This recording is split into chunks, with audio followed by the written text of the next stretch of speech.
Vasudevaya. Om Namo Bhagavate Vasudevaya. Hare Krishna, cher Bédon, nous continuons d'étudier Srimad Bhagavatam, 4e chant, 30e chapitre, à partir du verset 8.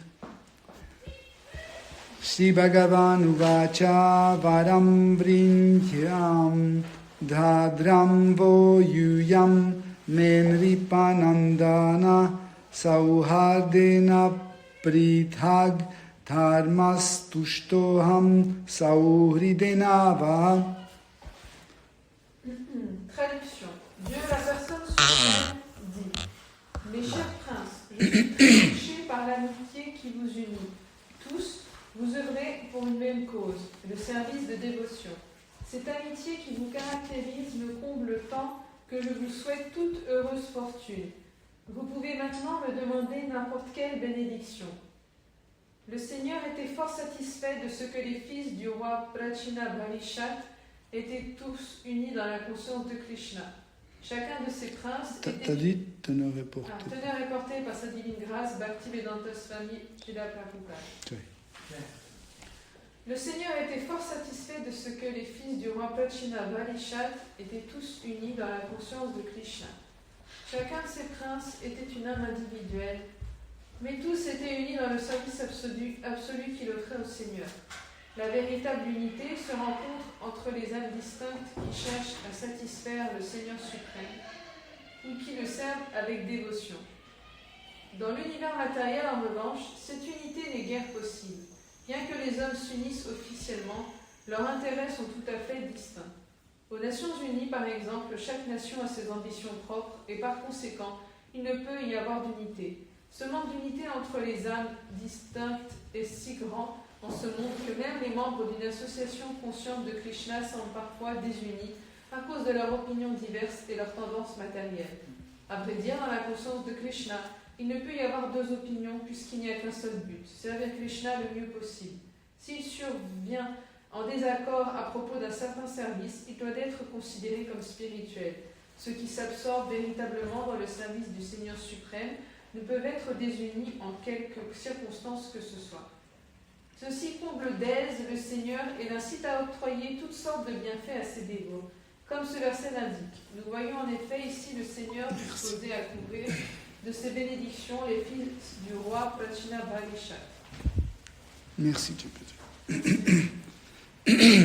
Donc,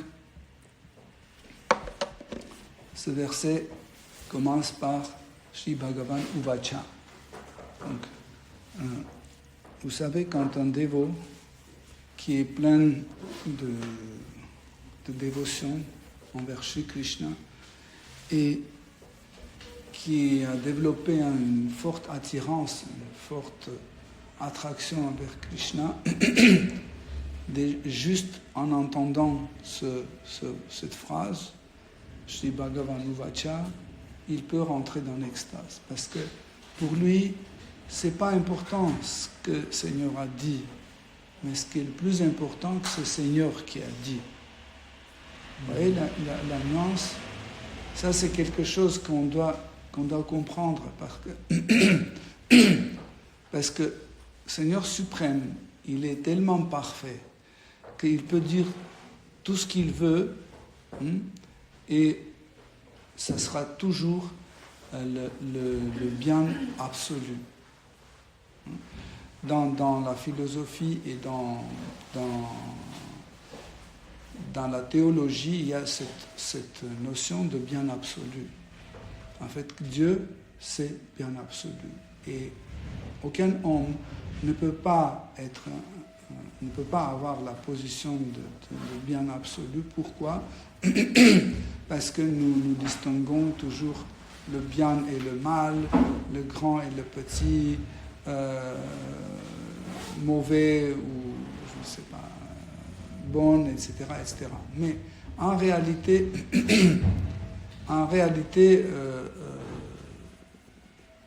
Seigneur suprême, il peut dire tout et comme un résultat final, ça va être toujours un bien absolu.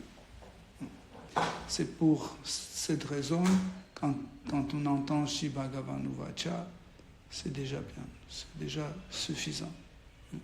Pourquoi? Parce que quoi qu'ils disent, ça sera un bien absolu. Par la suite, quand un dévot découvre en fait ce que Krishna dit, il commence mieux à connaître le Seigneur suprême. Vous savez, chaque fois quand dans la Bhagavad Gita ou dans Srimad Bhagavatam vous entendez Shri Bhagavan Uvacha, sachez que comme ça vous pouvez découvrir Seigneur suprême, parce que vous savez à qui Krishna dit quoi. Comme ça on peut découvrir le Seigneur. Par exemple, imaginez que quelqu'un fait une méchanceté envers vous, mais vous le pardonnez. Donc comme ça, je peux comprendre que vous êtes quelqu'un miséricordieux, quelqu'un, comment on dit ça, quand il pardonne. Clément, voilà. Qui ne tient pas il n'est pas rancunier, n'est-ce pas? Comme ça, on peut découvrir. Ou, par exemple, quand quelqu'un dit des paroles à son gourou, quand quelqu'un glorifie son gourou, nous comprenons que c'est quelqu'un qui a une attitude correcte envers son gourou, etc., etc. En fait, les paroles sont aussi des actions. Donc, l'être vivant peut agir sur 3 plateformes. La plateforme grossière, avec son corps grossier, la plateforme subtile, mentale, ego et intellect, et sur la plateforme de la parole. Donc ici, nous découvrons Seigneur suprême à travers ces actes de parole. Donc, comme ça, nous pouvons comprendre qui est Seigneur suprême. Parce que, en réalité, quel est le but de Srimad Bhagavatam? Le but de Srimad Bhagavatam, c'est que celui qui étudie Srimad Bhagavatam découvre Seigneur suprême. Nous ne pouvons pas découvrir Seigneur suprême en lisant des livres qui ne le décrivent pas.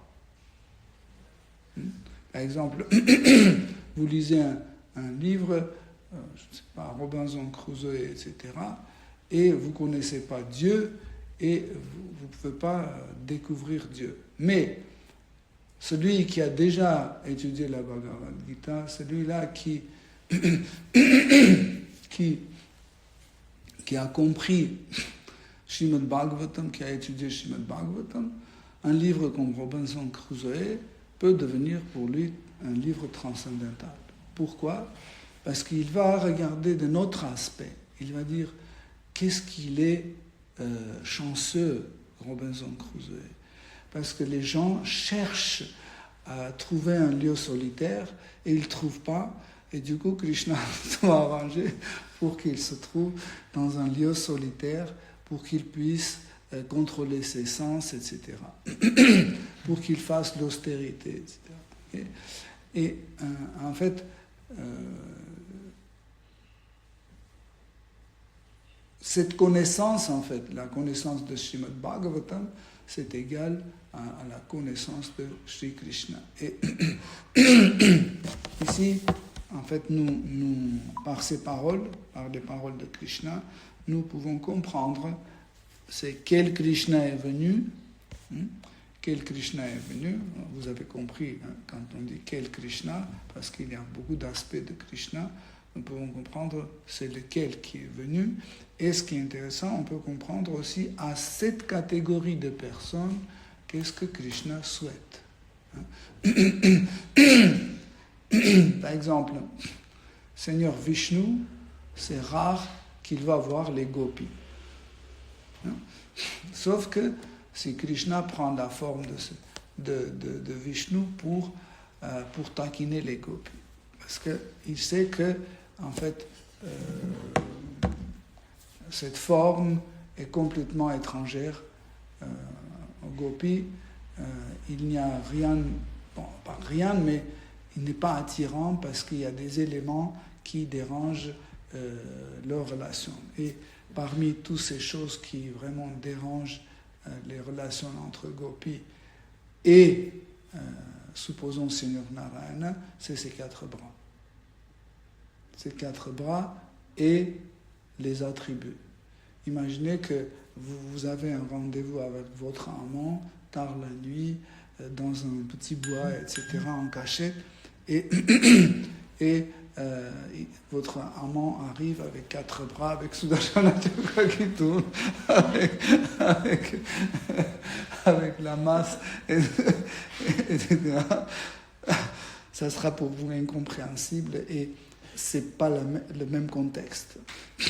Mais quand le même Narayana avec ses 4 bras, avec ses 4 attributs, il s'assoit sur le tronc et à côté c'est Srimati Lakshmi Devi qui s'assoit, elle est très contente parce qu'en fait ça lui donne l'idée qui est son mari. Son mari c'est quelqu'un de plus fort, plus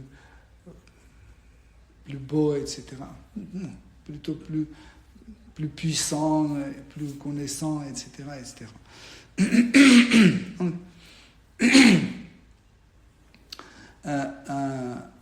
Shri Krishna a manifesté son contentement, son contentement, et là nous pouvons comprendre qu'en fait pendant 10 000 ans, les Prachets, ils faisaient de service dévotionnel.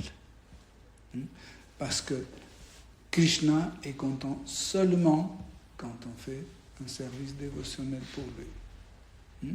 Comme dans la Bhagavad Gita, Krishna dit, celui qui m'offre avec l'amour et dévotion un fruit, une feuille, etc., je resterai content. J'accepterai. Ça veut dire je resterai content. Donc, seule chose qui peut satisfaire Krishna, c'est l'amour et dévotion. Des fois, il y a des gens qui pensent que si ils offrent à Krishna 3 milliards, donc Krishna serait content. C'est pas vraiment sûr, parce que si tu offres ces 3 milliards sans amour et dévotion, Krishna ne va pas accepter.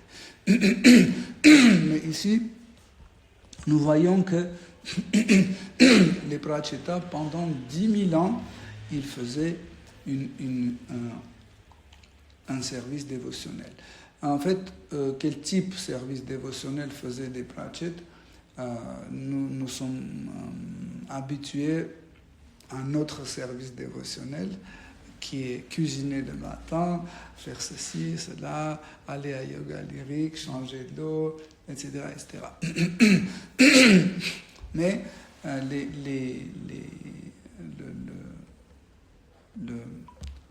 le service des Prachetas, en fait, durant ces 10 000 ans, était plus concentré sur deux choses, sur Smaranam et Vandanam.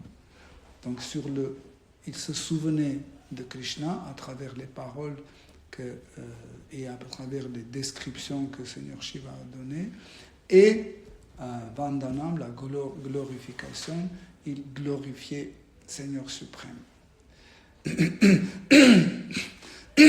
Quand on se pose une question, 10 000 ans, 10 000 ans glorifier Seigneur, c'est incroyable, non? Vous imaginez 10 000 ans, là on dit 3 tours de Hare Krishna Mahamantra. Je me souviens quand on est venu dans la conscience Krishna, quand on a dit 16 tours Hare Krishna Mahamantra, est-ce que par exemple je peux faire 15 et un tour, je fais Narasimha Mantra. On disait non, 16 tours Hare Krishna. Mais les Prachets, ils contrôlaient leur sens. Nous, dans notre état conditionné, nous aimons chaque fois changer des choses Pourquoi? Parce que nous ne contrôlons pas nos sens. Et pourquoi? Parce que nous cherchons à satisfaire nos sens. Pour ça, nous cherchons quelque chose de nouveau. Chaque fois, nous cherchons quelque chose de nouveau, sans savoir que la chose, par elle-même, est toujours nouvelle. Par exemple, dans le monde spirituel, la même rose, elle est toujours nouvelle, une autre rose. C'est pas qu'un jour elle est comme ça, l'autre jour elle est comme ça. Non, chaque fois elle est différente. Pourquoi? Parce que nous évoluons. L'ananda qui se manifeste à travers ce sangha, à travers cette relation avec une rose, elle croît, elle augmente tout le temps. Et avec ça, l'ananda, la félicité, commence à augmenter aussi. Mais dans le monde matériel, c'est différent. Pourquoi? Parce que nos sens sont défectueux et limités, et nos sens ont une tendance toujours à être comment on dit ça en français? Parasasié, non, habitué. Il s'habitue à l'objet et il ne lit plus l'information de cet objet. Par exemple, il y a une femme qui arrive avec son parfum. Donc, on a ce parfum, okay, mais au bout de 5 minutes, ce parfum disparaît. Et nous pouvons penser qu'elle n'a plus de parfum. Mais quelqu'un entre et dit c'est très fort, ce parfum. Mais nous, on ne sent plus. Pourquoi? Parce que nos sens s'habituent. Soit c'est le nez, soit c'est les oreilles. Par exemple, vous êtes à la maison en train de faire quelque chose, il y a le bruit de frigo. Au départ, vous l'entendez, et au bout de 5 minutes, vous l'oubliez parce que vous êtes concentré sur autre chose, et vous entendez plus ce bruit. Pourquoi? Parce que l'oreille s'est habituée. Et pareil, les hommes se lèvent le matin, ils voient leur femme, et ils disent c'est toujours la même. La femme se lève et dit c'est toujours le même. Donc ils veulent des nouveautés. Mais ils ne savent pas que l'objet même, on a dit, l'objet même lui-même, il contient déjà la nouveauté. Il n'a pas besoin d'être changé. Vous comprenez? Souvent, en fait, les œuvres d'art, ils ont cette faculté. Les œuvres d'art, ils ont cette faculté. Chaque fois, quand vous allez voir une œuvre que vous avez déjà vue, une œuvre d'art, chaque fois, vous découvrez quelque chose de nouvel. Je ne sais pas si vous avez remarqué ça. Ou comme la musique, vous entendez une symphonie ou un kirtan. Chaque fois, vous découvrez quelque chose de nouvel. Ceux qui comprennent, en fait, et qui sont habitués à l'art pour aller plus loin, pour comprendre plus loin. Parce que, en fait, l'art, c'est une forme d'existence spirituelle. Parce que le monde spirituel, il existe sous la forme d'une œuvre d'art. C'est pour ça qu'elle contient ça.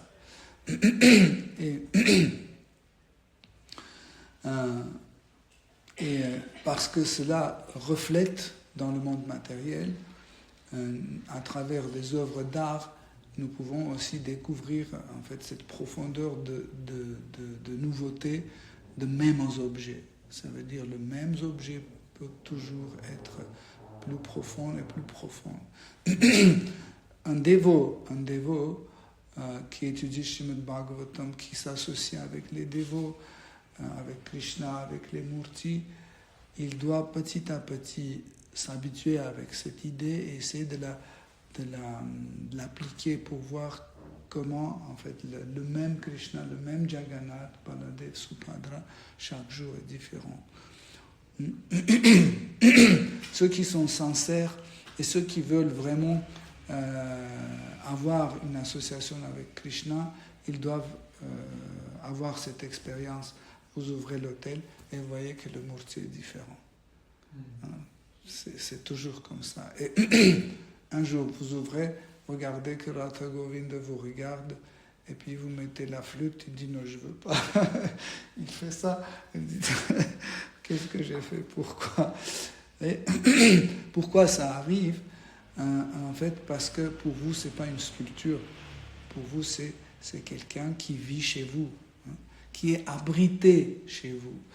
C'est pour ça que l'endroit où Devo habite s'appelle Ashrama. Ashram vient de Ashraya. Le mot Ashraya, Ashraya veut dire l'abri. Donc c'est pour ça qu'il y a Grihastha Ashram, Vanaprastha Ashram, Brahmacharya Ashram, Sannyasi Ashram. Ça veut dire que en fait, cet ashrama, c'est un abri pour Krishna. Chacun fait un abri. Brahmachari abrite Krishna à sa façon dans sa pratique de règles et prescriptions, dans sa pratique des efforts et de célibat. Grihastha, il abrite Krishna dans sa maison, sur l'autel.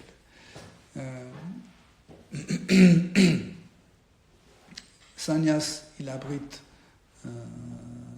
Krishna dans son renoncement. Et Vanaprastha, il abrite Krishna dans ses austérités très, très sévères. Okay? Donc, c'est ça. C'est ça l'idée d'ashrama. Et les 10 Pratchett, les 10 frères, ils ont satisfait Seigneur suprême parce qu'ils faisaient le service dévotionnel pendant 10 000 ans. Et ce qui est intéressant, c'est que Krishna lui-même dit, en fait, qu'il a dit que je suis content aussi que vous faites un sangha, que vous êtes ensemble. Vous savez que le sangha, on a dit ça plusieurs fois, le sangha est basé sur la présence d'une autorité spirituelle. Si vous n'avez pas une autorité spirituelle, le sangha ne peut pas exister. Il faut une autorité spirituelle. Et aussi, les membres de sangha doivent adhérer le même bhava qui a cette autorité spirituelle. Autorité spirituelle, ce n'est pas celui qui est placé dans une position administrative. Autorité spirituelle, cela veut dire c'est que les gens le suivent. Les gens prennent les paroles de cette personne comme les paroles des shastras, pas l'imagination de quelqu'un. Quand une autorité spirituelle il parle, les membres de Sangha, ils considèrent que cette autorité, il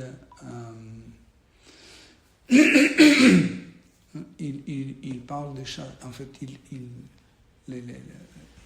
de sa bouche, ce qui sort, c'est ce qui est écrit dans les shastras. Et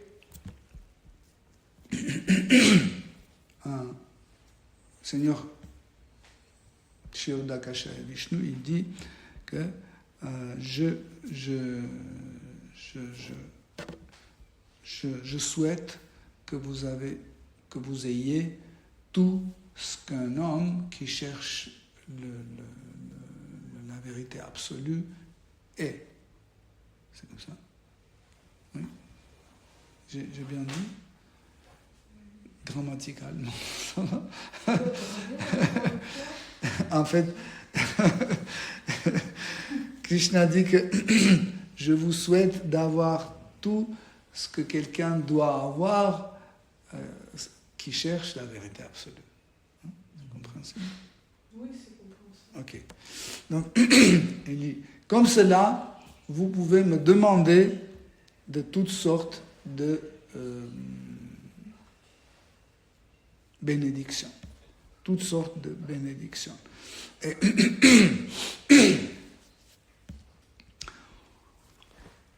ce qui est intéressant, quand Krishna vient devant son dévot. Et quand Krishna dit que tu peux demander toutes sortes de bénédictions, des fois les dévots se perdent. Ils ne savent pas quoi demander. Moi, personnellement, je sais que si demain matin Krishna arrive et dit « Demande toute bénédiction que tu veux, je vais te donner ». Je ne serai pas capable de demander quelque chose. Qu'est-ce que je peux demander? Parce que la bénédiction est déjà là. Il est devant moi, donc c'est déjà la bénédiction. Qu'est-ce que tu peux demander de plus? Mais les dévots qualifiés, ils demandent des bénédictions extraordinaires. Par exemple, le roi, comment il s'appelait, je ne me souviens plus. Ou c'était Ambarishi Maharaj, je ne me souviens plus. Un des rois, des dévots de Krishna, quand Krishna demande tout type de bénédiction, il a dit que je veux avoir des milliards d'oreilles pour entendre de toutes ces oreilles, entendre tes divertissements, les paroles de tes divertissements. Ou par exemple, une fois Nanda Maharaj avait son petit Krishna et c'était vraiment un bébé qui ne marchait pas encore. Hein? Oui, dans ses bras, il avait petit Krishna, et puis il était au bord de Yamuna, et à ce moment-là, il y avait des nuages qui étaient assombris comme ça, il y avait une éclair et... Comment ça s'appelle? Tonnerre. Il y avait un tonnerre, et en ce moment-là, petit Krishna a commencé à pleurer. Et Nanda Maharaj était perdu, il ne savait pas qu'est-ce qu'il doit faire pour calmer Krishna. Et à ce moment-là, Shrimati Radharani, comme vous la connaissez, grande, pas petite, Shrimati Radharani, grande, s'approche à Nanda Maharaj. Et ce qui est intéressant, Nanda Maharaj, il ne dit pas, c'est pas possible, si Krishna est petit, toi aussi tu dois être petite. Il ne dit pas ça. Incroyable. Elle arrive, elle prend Krishna dans ses bras et il rentre dans la forêt Bandiravan. Et bon, je ne vais pas tout raconter l'histoire, c'est que en fait, Krishna devient grand. Dès que tous les deux ils rentrent dans la forêt, tout de suite Krishna prend sa forme, et je te raconte en 2 mots, et c'est là où Brahma, Seigneur Brahma arrive, et il fait le Vivaha Yagya entre Radha et Krishna. Donc sachez que quand on dit que oui, ils ne sont pas mariés, ils sont mariés même encore que Krishna était un petit bébé. Donc, ils étaient déjà mariés. Et quand Radha revient pour que Krishna va avec Nanda Maharaj, du coup, dès que Krishna sort de la forêt, il devient tout de suite un petit bébé. Et elle redonne à Nanda Maharaj, petit Krishna, et Radha dit, je suis infiniment reconnaissant que tu m'as passé Krishna, demande toutes sortes de bénédictions, et Nanda Maharaj il dit que je veux éternellement servir vos pieds pareils au lotus de Radha et Krishna, ainsi que tous vos dévots. Ça, c'était ce que Nanda Maharaj a demandé comme bénédiction. Vous voyez, c'est quelque chose de très simple. Il n'a pas dit que je veux ceci, je veux cela, etc. Je veux devenir gopi ou autre chose. Juste seule chose qu'il a demandé, il dit, je veux éternellement servir vos pieds pareils au lotus, et c'est de vos serviteurs. Prenons Prahlad Maharaj. Hein? Prahlad Maharaj aussi, quand Narasimhadev lui a demandé des bénédictions, dit tu peux demander n'importe quelle bénédiction. Il a dit j'ai besoin de rien. La seule chose que je veux, c'est que tu libères mon père de l'enfer. Hein? Je ne vais pas commenter parce que ça va prendre beaucoup de temps. Mais ce qui est intéressant, c'est que nous voyons que pour lui-même, il a demandé une seule chose. Il a dit ça m'est égal où je vais vivre dans le monde spirituel, dans le paradis, je suis même prêt à aller à l'enfer. Seule chose que je veux, où que j'aille, toujours me souvenir de toi. Et ce sont des choses, en fait, que les dévots demandent. Ce sont des choses, en fait, si vous analysez, peu importe quel cas vous prenez, de quel pur dévot que vous prenez, c'est toujours, en fait, leur demande de la bénédiction, c'est qu'ils veulent quelque chose qui va maintenir leur service dévotionnel. Toujours maintenir ce feu de service dévotionnel. C'est la seule chose qu'ils veulent. Pourquoi ? Parce qu'ils sont des bhaktas. Ils sont des bhaktas, des vrais dévots de Seigneur suprême. Et tu peux lire le verset suivant ? Je prends le micro. Merci. Verset 9. Traduction. Le Seigneur poursuivit. Ceux qui se souviendront de vous chaque jour au crépuscule éprouveront de l'amitié à l'égard de leurs frères et tous les autres êtres vivants. Le suivant aussi. Verset 10. J'accorderai ma bénédiction à ceux qui m'adresseront matin et soir les prières composées par Shiva. Ainsi pourront-ils à la fois combler leurs désirs et acquérir une intelligence saine. Donc,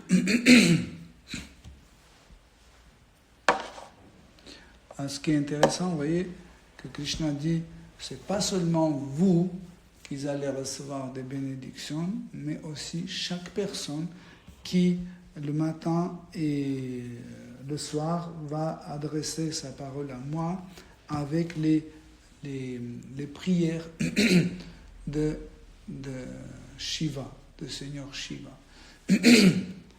Pourquoi ? Parce que Krishna aime beaucoup Seigneur Shiva. Seigneur Shiva est son pur dévot. Et quand Krishna entend les glorifications de Seigneur Shiva à son adresse, il est très très content. Il est très content. Et ainsi que s'il voit que quelqu'un chante les paroles de Krishna, de Shiva, Shiva Gita, qui chante Shiva Gita, Krishna est toujours très très heureux.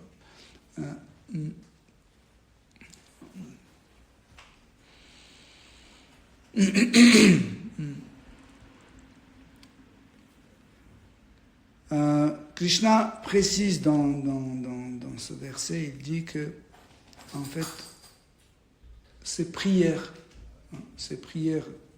qui étaient données par Seigneur Shiva, il aide à accomplir tous nos désirs et en même temps avoir l'intelligence pure, l'intelligence claire. Qu'est-ce que Krishna sous-entend sous des paroles intelligence claire, intelligence pure? En fait, comme vous le savez, tous nos actes dans le passé sont présents dans notre intellect. Tout type d'actes commis par notre corps grossier, commis par notre mental, commis par notre parole, tout cela est enregistré et présent dans notre intellect. Des fois, le dévot, il arrête. Hein, il arrête toutes les bêtises, il arrête de manger la viande et tout ça. Il ne fume plus, etc., etc. Et il pense que c'est fini, maintenant je peux tranquille pratiquer la conscience Krishna. Mais le problème, c'est que en fait, tout ce qu'il a fait dans le passé commence à revenir. C'est comme des fois vous avez l'eau dans un verre et au fond il y a un résidu. L'eau est pure, propre, mais il y a un résidu. Et vous, si vous voulez enlever quelque chose, comme ça, doucement, vous touchez le résidu et puis ça monte et ça commence à troubler l'eau. Vous avez eu cette expérience. Pareil, des fois, on est en train de réfléchir quelque chose, même on est en train de lire Srimad Bhagavatam, et du coup, il y a une pensée stupide, vraiment idiote qui arrive et commence à nous manger l'esprit et déranger, qui n'a rien à voir dans ce contexte, etc. Par exemple, je ne sais pas, vous êtes en train de lire Srimad Bhagavatam, et là-bas, il dit, et Maharaj tel a construit un temple, et du coup, pof, vous vous souvenez que, en fait, vous avez réparé la tuyauterie au temple, vous avez fait la soudure, et cette soudure a été offerte par je ne sais pas qui, et après, quand tu étais petit aussi, tu faisais je ne sais pas quoi, et c'est parti, il y a tellement de choses. Et tu vois qu'en fait, ça dérange. Hein? Le problème n'est pas toujours à l'extérieur, comme nous croyons. Souvent, nous pensons que en fait, la difficulté de pratique de la conscience Krishna est toujours en dehors de nous. Non. Le pire, c'est ce qu'il y a dans notre intellect. C'est ça le plus difficile à surmonter. Parce que, par exemple, je ne sais pas, Sacha vous dérange, vous ne le regardez pas. Okay? Mais si ce Sacha, il est dans votre intellect, de là, c'est très difficile de chasser. C'est très compliqué parce qu'il est bien vissé là. Il n'arrive pas. Plus vous voulez s'en séparer, plus il est bien assis là-bas et il ne veut pas partir. Vous voyez? Et voilà pourquoi Krishna, dans ce verset, il donne cette chose particulière. Hein. Il dit, grâce à ces prières de Seigneur Shiva, vous pouvez obtenir, en fait,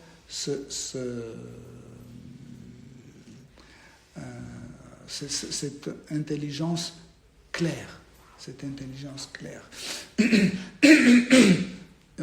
Krishna parle de même intelligence claire dans la Bhagavad Gita. Il dit que celui qui est abandonné à moi, je lui offre une intelligence claire pour qu'il arrive à m'atteindre.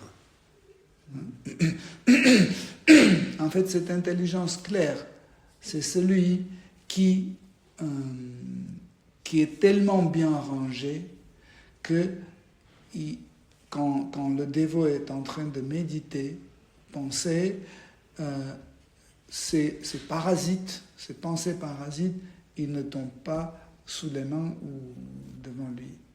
C'est comme par exemple quand vous tirez le tiroir et vous cherchez quelque chose, vous trouvez tellement de choses qui tombent sous la main que vous oubliez qu'est-ce que vous cherchez. Et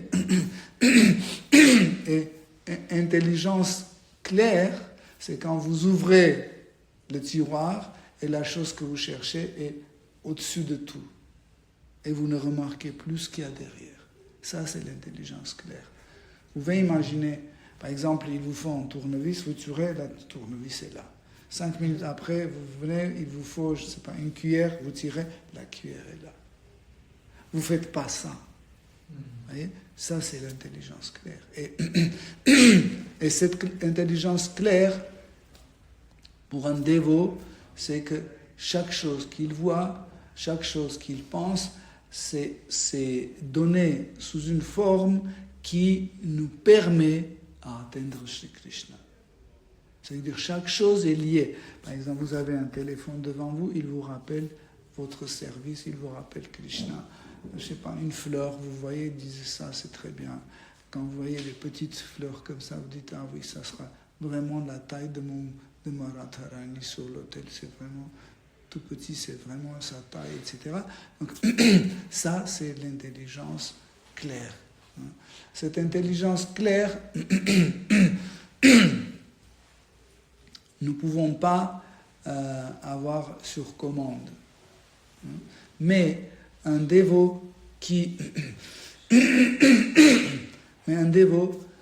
a un désir de servir Krishna, il reçoit comme cadeau. En fait, ce qui se passe, Krishna commence à s'installer et il commence à pousser des choses inutiles et qui n'ont rien à voir avec service dévotionnel. Il commence à les chasser. Donc, les 4 Pratchett, ils ont eu cette chance, ils ont, grâce à la présence de Seigneur Shiva, grâce aux prières que leur gourou leur a données, en fait, ils ont pu avoir cette intelligence pendant 10 000 ans. Vous voyez la force et la qualité d'une intelligence claire qui peut maintenir la conscience Krishna pendant 10 000 ans. Et pourtant, regardez, ils n'allaient nulle part, ils n'allaient pas les 10 Pratchett. Pendant 10 000 ans, ils avaient beaucoup de temps pour aller au Kirtanamela, je sais pas, aller en retreat, je sais pas, etc. Ils étaient toujours sur la même place. Et nous voyons que Shiva Gita était complet. Elle contenait tout dont ils avaient besoin. Ils n'avaient plus besoin d'aller ailleurs, voir quelqu'un d'autre, etc. Ça, c'est l'enseignement d'un gourou authentique. Un gourou authentique, il donne l'ensemble des choses qui est nécessaire à son disciple pour qu'il atteigne Krishna. Donc, tu peux lire verset suivant. C'est verset 10, c'est ça? Verset 10, traduction. J'accorderai ma belle... Non. 11. Verset 11, traduction. Du fait que vous avez joyeusement accueilli les ordres de votre Père au plus profond de votre cœur, et que vous êtes conformés avec une grande foi, on célébrera par toute la terre vos attrayantes qualités. Donc, bon, je ne vais pas lire le suivant, c'est bon. Parce que l'autre, c'est des sujets qui changent. Ça, on va lire dimanche. Donc, vous vous souvenez de contexte de début, comment roi Prachinabarhi, il a ordonné à ses fils d'aller et donner des progénitudes pour que les gens, les êtres vivants, puissent avoir un corps humain. Et ils ont pris ça avec un joie. Aujourd'hui, quand les parents disent quelque chose à leur fils, ils disent « ça c'est tes projets, c'est pas les miennes ». Et ils ne veulent jamais faire ce que leurs parents leur disent. C'est pas la faute des enfants de Kali Yuga, c'est pareil aussi, c'est la faute des parents de Kali Yuga. Ne pensez pas que si c'est les parents, ils ont l'expérience de la vie, etc. Ce qu'ils disent, leurs enfants doivent répéter, exécuter. Par exemple, si un père dit à son fils, va acheter un poulet, on va faire un rôti, et on va manger, donc c'est pas la peine que son fils appliquent ça. Donc aujourd'hui, les parents n'ont plus cette autorité. Parce qu'à l'époque, en fait, quand quelqu'un devenait un parent, il prenait la responsabilité et il suivait les règles les principes de la culture védique. Pas forcément les règles Vaishnava, mais les règles védiques. Sachez que ce n'est pas la même chose. Les règles pour les Vaishnavas, c'est autre chose. Les règles védiques, c'est autre chose. Par exemple, dans les règles védiques, vous avez karma, vous avez jnana, vous avez yoga. Tout cela,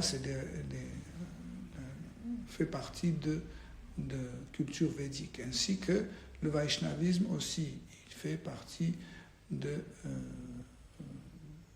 culture védique. Mais quand nous parlons de nous, dans certains contextes, nous pouvons dire que nous sommes les gens qui suivent les règles védiques dans certains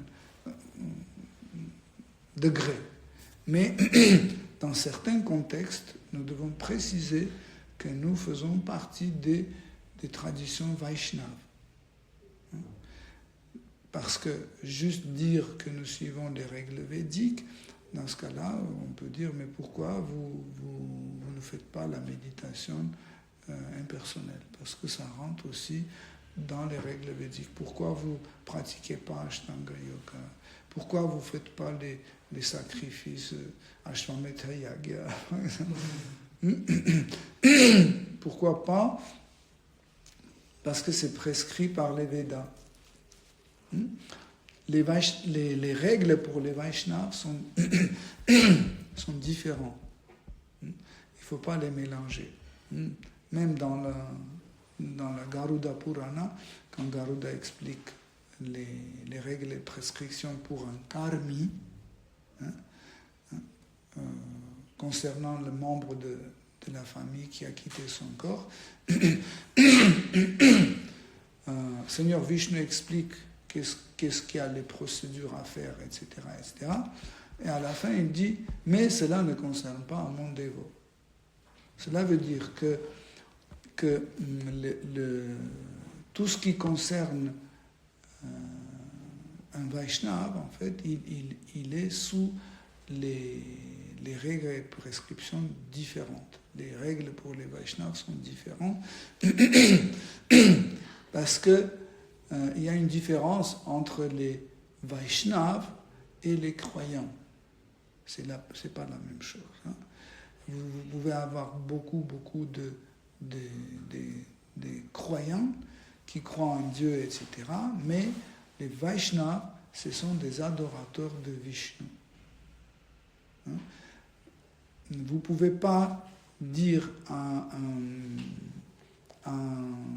quelqu'un qui a un karmi qui fait les choses juste pour après profiter de sa présence, pour profiter d'une présence de monde édénique, aller à paradis. En fait, lui, il n'est pas un Vaishnava. Vous ne pouvez pas dire que c'est un Vaishnava. Il est un croyant. Il croit que le Seigneur suprême existe. Il croit qu'il est le Tout-Puissant, etc. Mais il n'est pas un Vaishnava. Il n'est pas un Vaishnava. C'est différent. Pour ça, nous devons bien comprendre qui nous sommes et nous devons nous présenter d'une façon correcte, que nous sommes des Vaishnavas et pas juste des suiveurs de la tradition védique.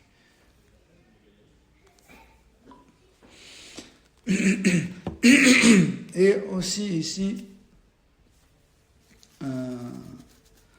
Seigneur Vishnu, il dit que, en fait, car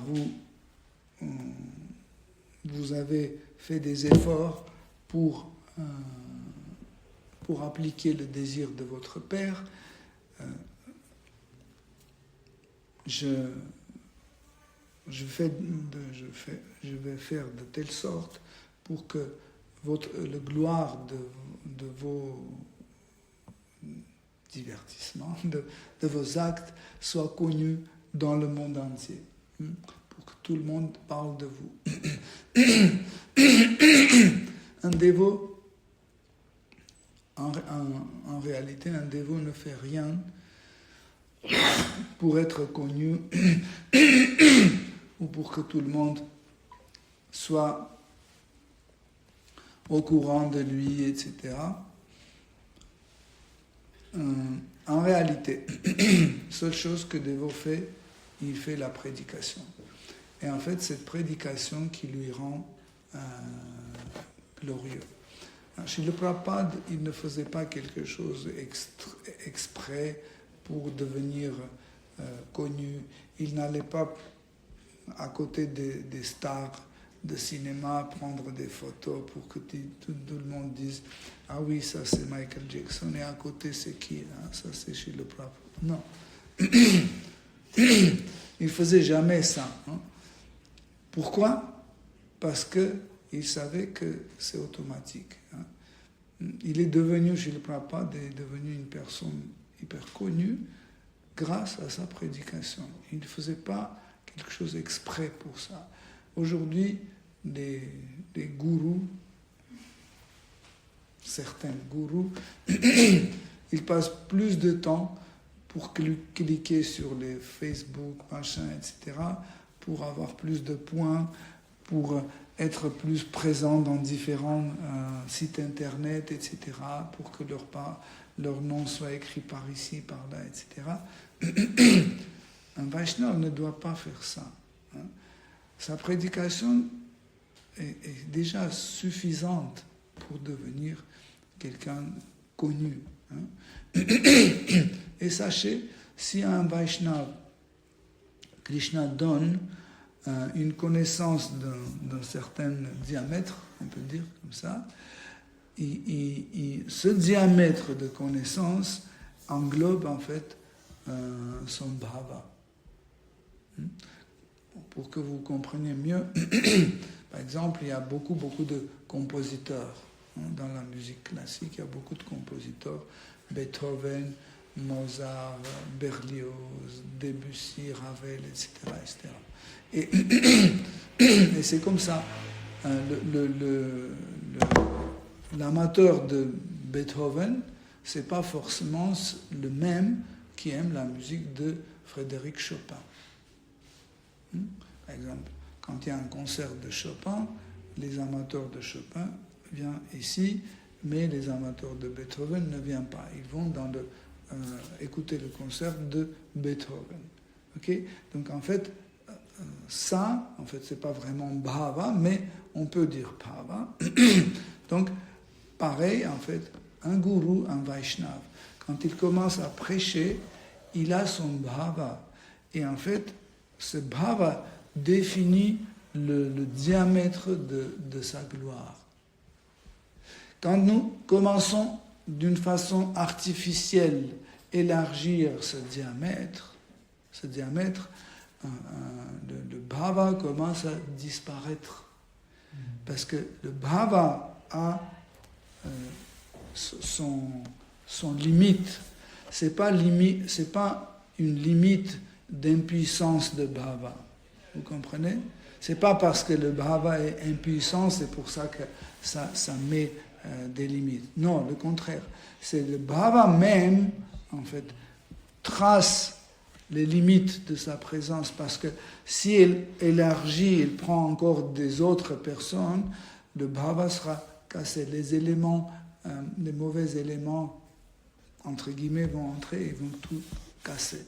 Comme par exemple, vous êtes en train de manger un gulab jamun et il y a un morceau de sabji qui est collé dessus, et vous n'avez pas remarqué, vous mangez et ça casse toujours le goût. C'est pas ça ne veut pas dire que en fait, le gulab est bon et le sabji est mauvais. Non, juste parce que le sabji, c'est un autre bhava, il ne doit pas être mélangé.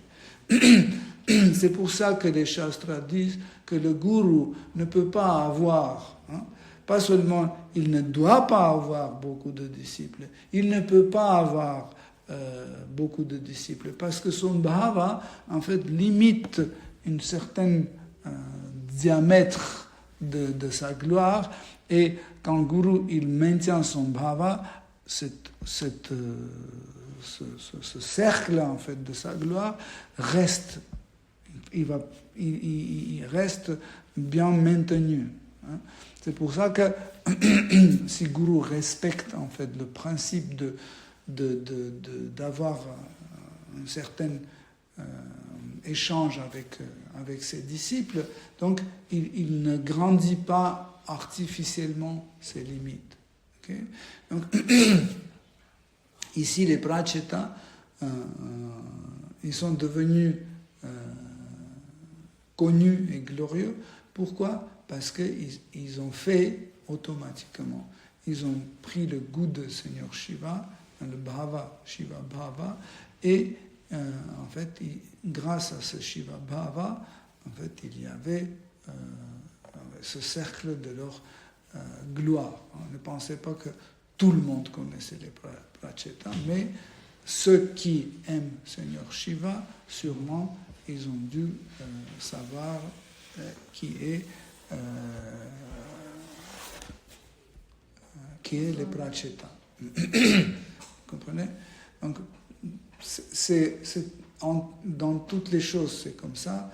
Par exemple, si vous ne connaissez pas trop Varahadev, pourquoi ? Parce que vous n'êtes pas l'adorateur de Varahadev. C'est pour ça que vous n'avez pas l'information sur lui. Vous ne connaissez pas trop ce qui se passe sur les planètes Vaikuntha, parce que vous n'êtes pas adorateur de Sri Narayana. Mais vous connaissez beaucoup d'histoires sur Radha et Krishna parce que vous les aimez. Vous comprenez ? C'est comme ça, en fait, que ça se passe. Ok, Hare Krishna, cher dévot. On va s'arrêter ici. Si vous avez des questions, des commentaires, des extases.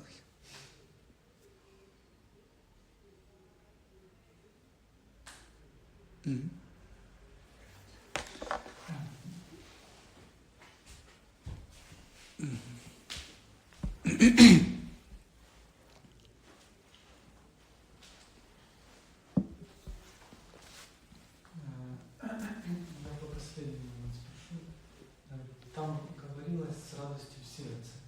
И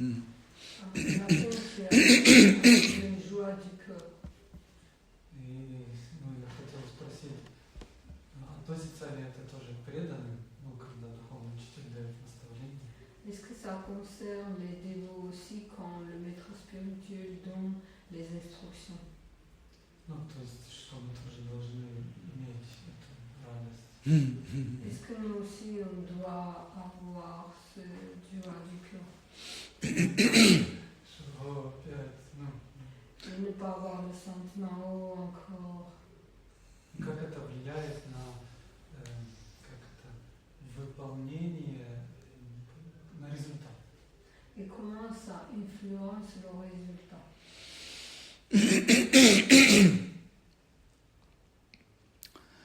Quand nous avons l'esprit d'un serviteur,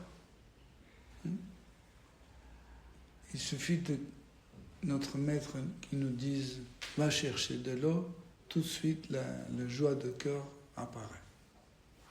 Pourquoi ? Parce que c'est ce que nous cherchons. N'est-ce pas ? Tu comprends ?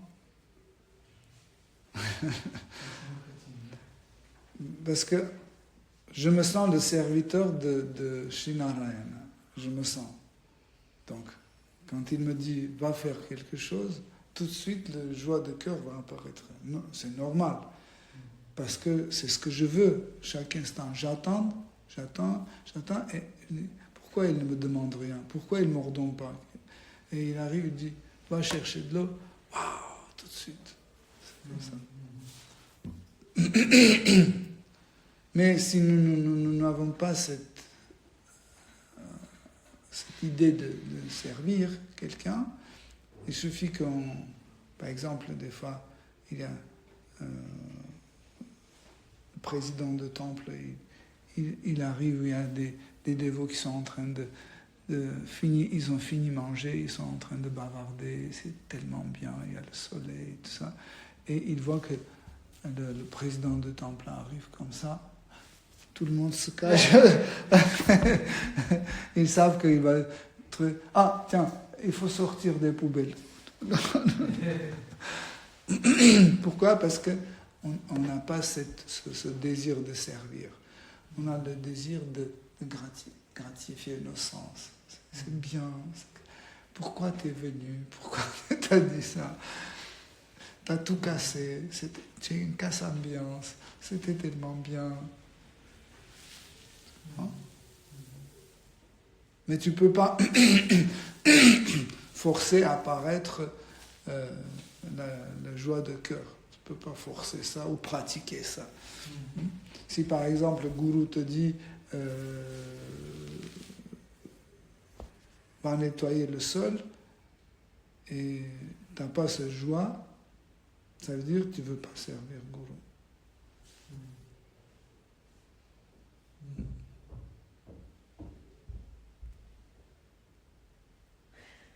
Ну и потом еще спросил.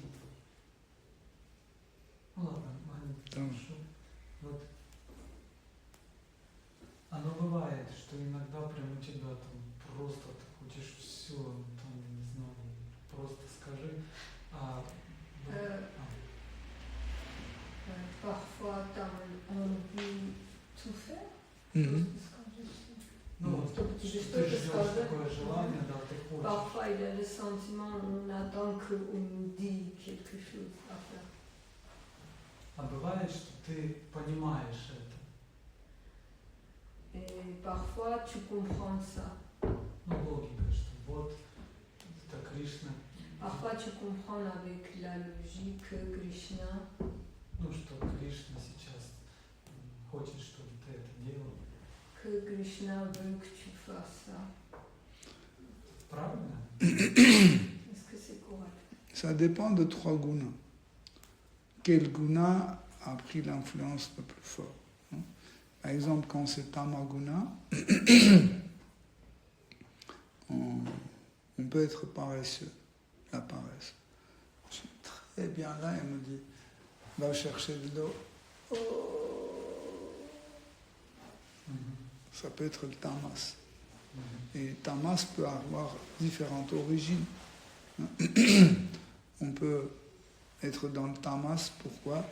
Parce que on a trop travaillé, on a fait trop de services, on a fait trop de services et on est fatigué, et la fatigue, c'est tamas.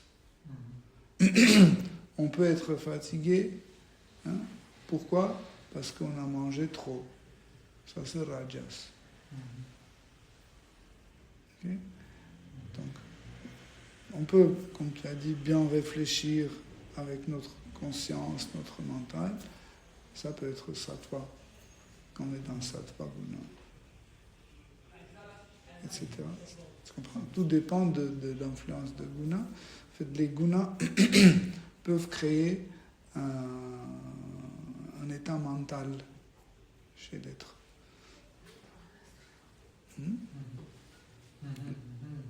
Quand on parle de guna, c'est pas comme ça qu'on est devenu un dévot, et les gunas sont déjà partis, ça fait longtemps. Ils sont toujours là, peut-être pas dans le yoga lyrique, à côté. Dès qu'on sort, hop, les gunas nous attrapent. Ici, Krishna ne laisse pas. Il dit, si les 3 gunas veulent venir à yoga lyrique, qu'ils s'assoient et qu'ils écoutent Krishna Katha. Mais en fait, c'est comme ça. L'état mental dépend souvent de l'influence de 3 gunas. Et chaque chose peut influencer le mental. La fatigue, l'excitation, l'envie, la haine.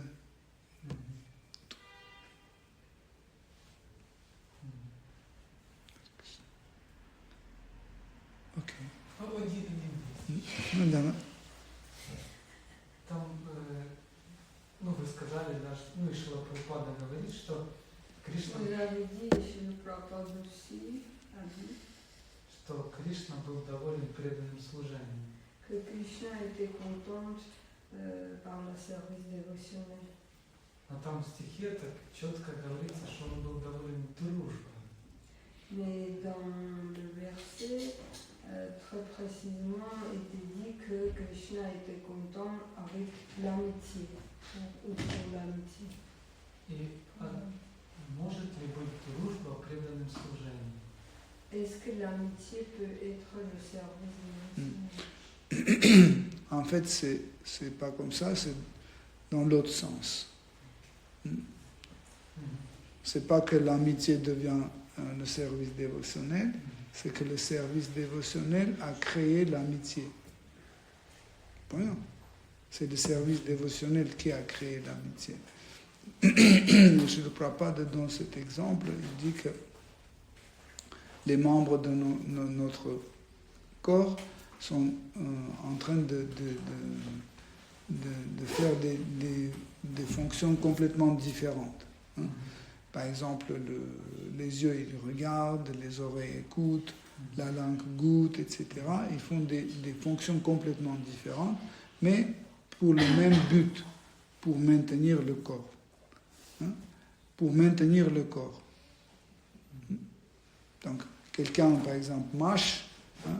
la bouche mâche et les jambes marchent. Des actions complètement différentes, mais les deux sont pour maintenir le corps. Okay? Et parce qu'ils ont le même but, ils font l'amitié. Des fois, par exemple, les gens complètement différentes, qui ne font jamais l'amitié, dans certaines situations, deviennent des amis. Hein? Donc, par exemple, je ne sais pas,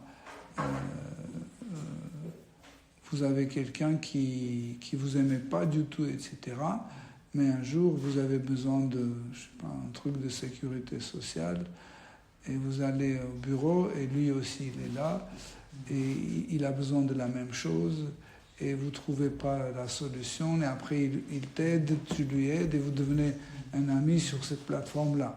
Hein? Друзья по несчастью. Donc pareil, les 4 Pratchett, pas 4, les 10 Pratchett, les 10 Pratchett, ils faisaient la même chose, en fait.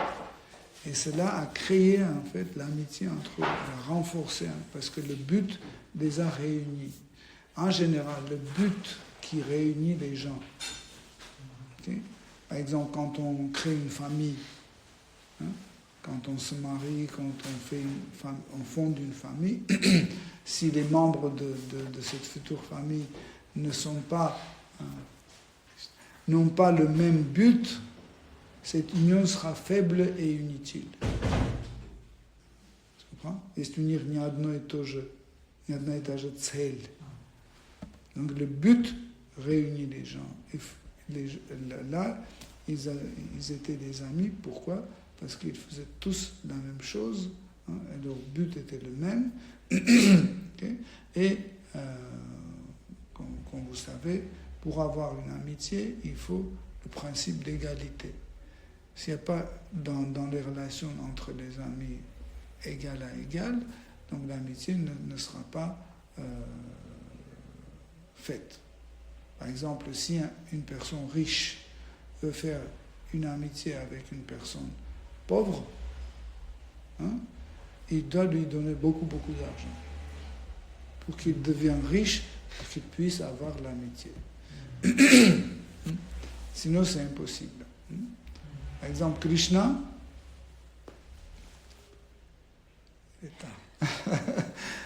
bon, c'est l'histoire de Brahma Sudama. Hein.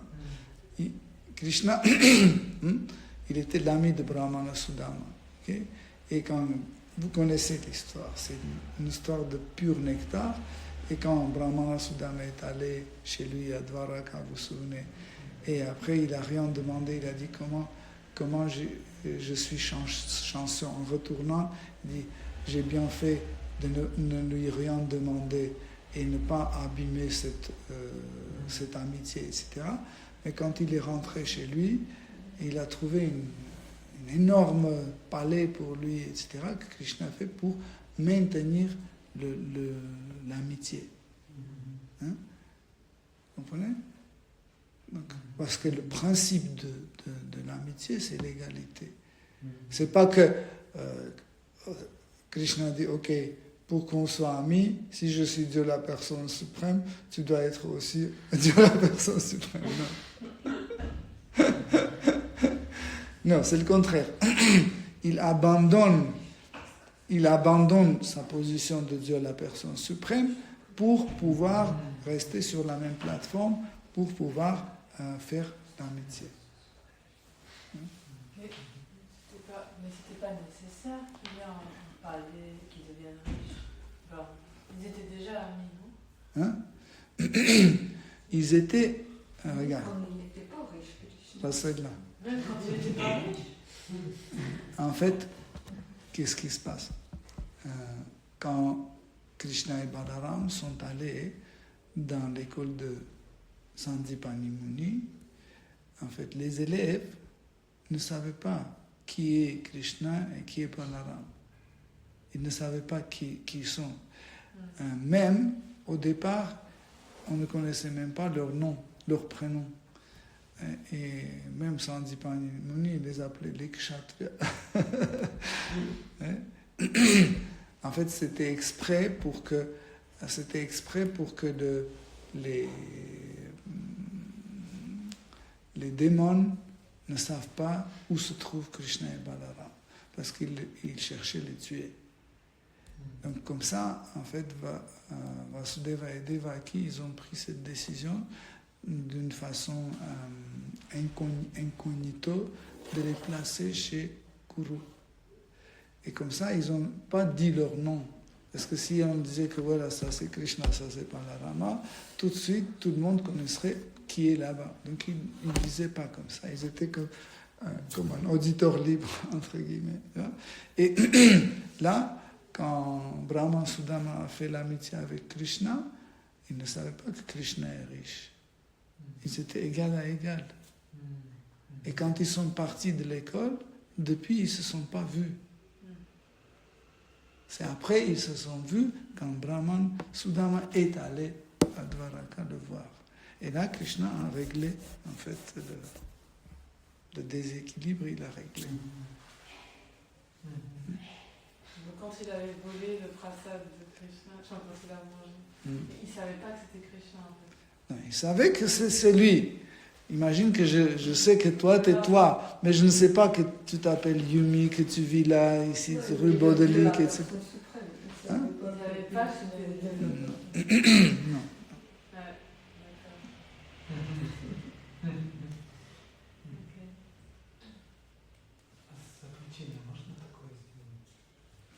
Est-ce qu'on peut faire une Conclusion. То есть, будет ли лучше ли стремиться или понимать, что Est-ce que c'est mieux de comprendre если я занимаюсь преданным служением, в обществе с преданными, si je m'occupe, je fais la service dévotionnelle и я стараюсь это делать, скажем так, не имперсонально, а именно в таких, дружеских отношениях. et j'essaie de faire ce service pas dans le style impersonnel mais ayant des sentiments amicaux. Non, nous ne pouvons pas imposer des sentiments à quelqu'un. J'arrive et je dis à Patita Pavan, ok, à partir d'aujourd'hui, on est amis. Tu ne peux pas faire ça. L'amitié se manifeste à travers non, pas service, à travers l'association. Quand tu commences à t'associer avec telle personne, petit à petit, tu vois qu'il y a la manifestation d'une amitié. Mais tu ne peux pas venir et dire, ok, à partir d'aujourd'hui, on est amis. Ou quelqu'un arrive et dit, bon, à partir d'aujourd'hui, on est mari et femme. C'est impossible comme ça. Il faut une association dans laquelle il y a ces bhavas. Les relations, en fait, sont créées sur la plateforme d'un bhava. Et les bhavas, tu ne peux pas commander. Tu ne peux pas faire ting, cliquer sur l'ordinateur et le bhava arrive, la livraison demain à 5 heures. Ça doit se manifester. Et ça se manifeste quand il y a une association. Ça peut se manifester, ça peut ne pas se manifester. Je ne peux pas dire, ok, maintenant tous les dévots vont devenir les amis, on ne va jamais dire ceci, on est des amis. Ce sera faux. Faux manœuvre.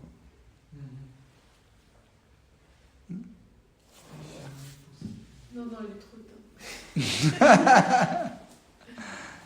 Это связано с этим или? Да. Окей.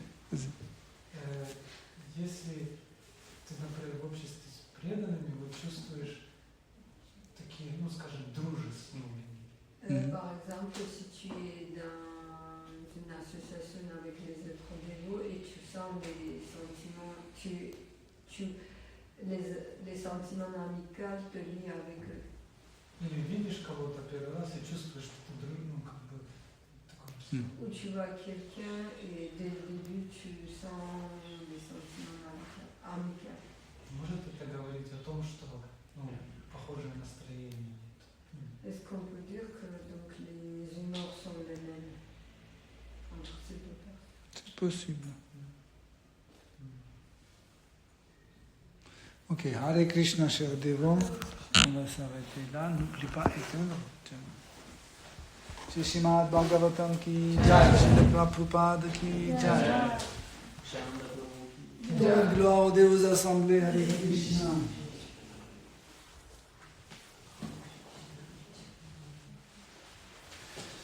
Govinda Purusha.